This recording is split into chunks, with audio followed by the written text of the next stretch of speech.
Friends எல்லாருக்கும் வணக்கம். நான் உங்கள் தமிழினி. இன்றைக்கி நம்ம ரொம்ப ஹெல்த்தியான டேஸ்டியான நாட்டு சர்க்கரையும் கோதுமை மாவும் வச்சு இன்றைக்கி கேக் பார்க்க போகிறோங்க. சரி வாங்க பார்த்துடலாம். எப்படின்னு தேவையான பொருளை எடுத்து வச்சிடலாம். கோதுமை மாவு, தயிர், உங்ககிட்ட நெய் இருந்தால் நெய் எடுத்துக்கோங்க, இல்லைன்னா வெண்ணெய் எடுத்துக்கோங்க, பட்டர் எடுத்துக்கோங்க, நாட்டு சர்க்கரை, அப்புறம் இது மிக்ஸ் பண்ணுறதுக்கு அந்த மிக்சர் எடுத்துக்கலாம்,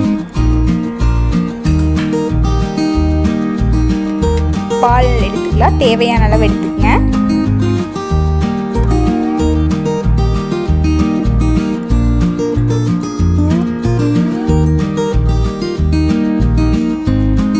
கேக் செய்ய ஆரம்பிச்சிடலாம்.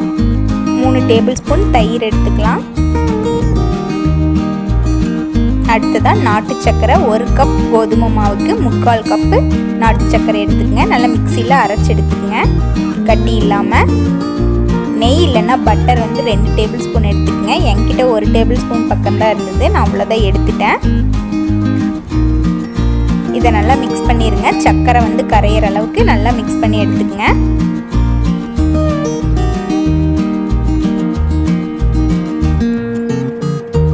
அடுத்ததாக கோதுமை மாவு ஆட் பண்ணிடலாம்.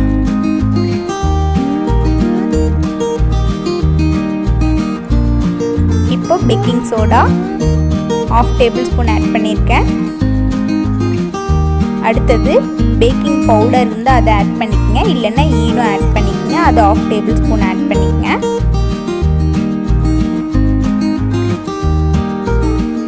இப்போ நான் பால் 3/4 டம்ளர் ஆட் பண்ணியிருக்கேன். இது பத்தாது, மிக்ஸ் பண்ணும்போது பத்தலைன்னா மறுபடியும் ஆட் பண்ணிக்கலாம்.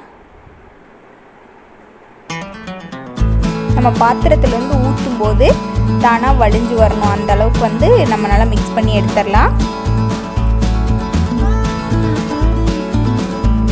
கட்டி இல்லாமல் எடுத்துருங்க மிக்ஸ் பண்ணி.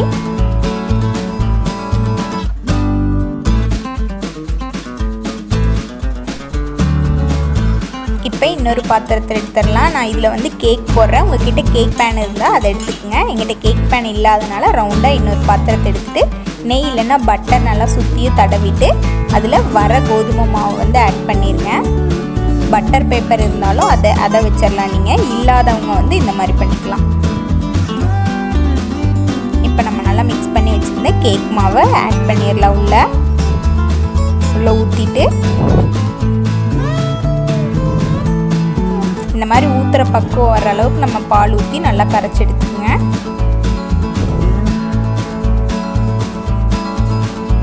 லைட்டாக ஷேக் பண்ணி விட்டு நம்ம இட்லி பாத்திரத்தில் தண்ணி ஆட் பண்ணிவிட்டு நான் அதில் ஒரு திரவ மாதிரி வச்சுருக்கேன். நீங்கள் ஏதாவது ஸ்டாண்ட் வச்சு அது மேலே இந்த கேக்கை வச்சுருங்க. வச்சுட்டு இதுக்கு தட்டு போட்டு மூடிடலாம்.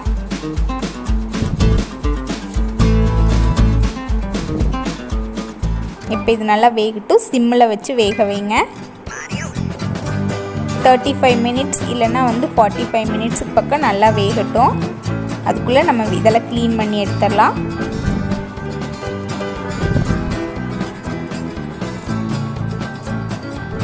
க்ளீன் பண்ணிவிட்டு மல்லிகைப்பூ இருந்தது, அதையும் பொடிச்சிட்டு கட்டிடலாம்.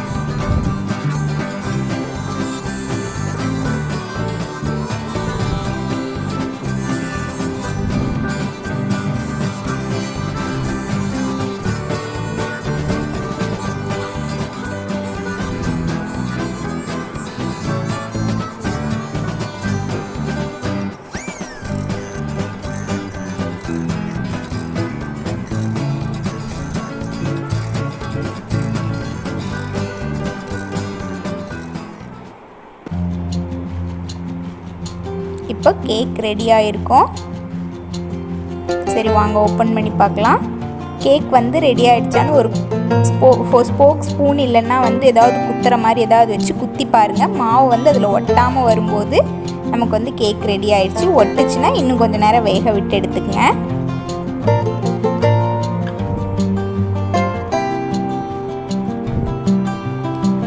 இப்போ நமக்கு சூப்பரான கேக் ரெடி ஆயிடுச்சு.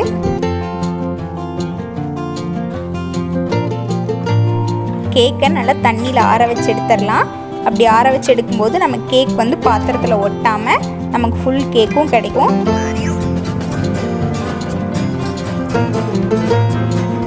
இப்போ கேக்கை ஆஃபாக கட் பண்ணிவிட்டேன், ஆஃப் ரவுண்டாக. அந்த ரவுண்டில் வந்து நான் ஒரு சாக்லேட்டை வந்து மெல்ட் பண்ணி வச்சுருந்தேன். கேக் பண்ண பாத்திரத்துலேயே மெல்ட் பண்ணி வச்சுருந்தேன். அந்த சாக்லேட்டை வந்து சாக்லேட் ஃப்ளேவர் மாதிரி சென்டரில் வந்து விடும்போது நம்ம கேக் வந்து இன்னும் சூப்பராக இருக்கும்.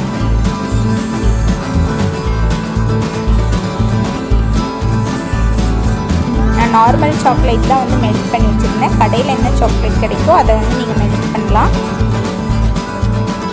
இப்போ இன்னொரு ரவுண்டை வந்து நம்ம மேலே வைக்கும்போது நமக்கு வந்து ரெண்டு அடுக்காக வந்து இருக்கும். சூப்பராக இருக்கும் கேக்கு சாப்பிட்றதுக்கும், ஒரே ஃப்ளேவராக இல்லாமல். இப்போ நமக்கு சூப்பரான ஹெல்த்தியான கேக் ரெடி. ஆஃபாக கட் பண்ணி சாப்பிட்டு பார்த்தேன், சூப்பராக இருந்துச்சு கேக். நீங்களும் வீட்டில் செஞ்சு பாருங்கள்.